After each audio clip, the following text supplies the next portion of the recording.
पूर्व श्लोक में श्री कृष्ण ने कहा था कि अज्ञान के द्वारा ज्ञान ढका होने के कारण सब मोहित हो रहे हैं, परंतु अज्ञान के नाश होने पर ज्ञान प्रकट हो जाता है, ऐसा वे अब कहते हैं।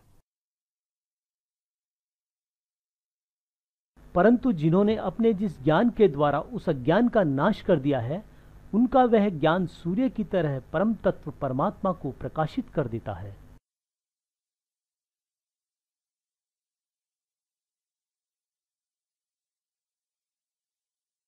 सूर्य के उदय होने पर कोई नई चीज निर्मित नहीं होती, जो चीज दिख नहीं रही थी वो दिखने लग जाती है।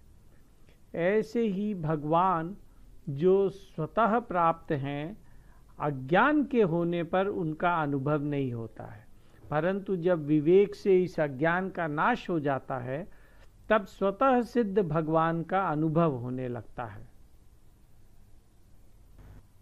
ज्ञानी महापुरुष विद्या विनय युक्त ब्राह्मण में और चांडाल में तथा गाय, हाथी एवं कुत्ते में भी समरूप परमात्मा को देखने वाले होते हैं। ब्राह्मण और चांडाल तथा गाय, हाथी और कुत्ते में व्यवहार में तो विषमता अनिवार्य है। समान बर्ताव ना तो शास्त्र कहते हैं, ना हम कर सकते हैं और ना करना चाहिए भी। पूजन तो ब्राह्मण का ही होगा, ना कि चांडाल का। दूध तो गाय का ही पिया जाएगा, ना कि कुतिया का।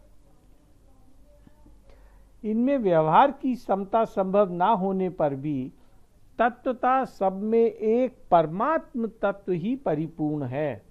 महापुरुषों की दृष्टि सदा उसी परमात्म तत्व पर होती है, उनकी दृष्टि कभी विषम होती ही नहीं है।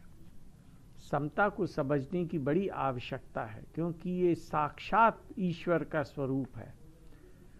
जब मनुष्य का मन समता में स्थित हो जाता है तो वो जीते जी विजय प्राप्त कर लेता है। मन में समता तब आती है जब वो दूसरों के दुख को अपना दुख और दूसरों के सुख को अपना सुख मानता है। जब उसका ये भाव हो जाता है कि दूसरों को सुख कैसे पहुंचे, आराम कैसे पहुंचे, तब समता स्वतः आ जाती है। इसका अभ्यास मनुष्य को अपने घर से ही करना चाहिए। चाहे मैं कितना ही कष्ट पाऊं, पर मेरे माता पिता, भाई भौजाई, स्त्री पुत्र आदि को मैं सुख पहुंचाता रहूं। इससे उसके अपने हृदय में बड़ी शांति आएगी।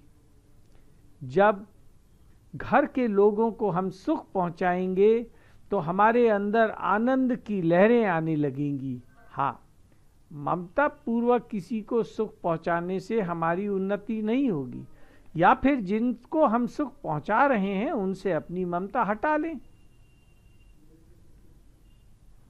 नामदेव जी की सब प्राणियों में, सब पदार्थों में, सब स्थानों में प्रभु को देखने के संबंध में एक कथा है।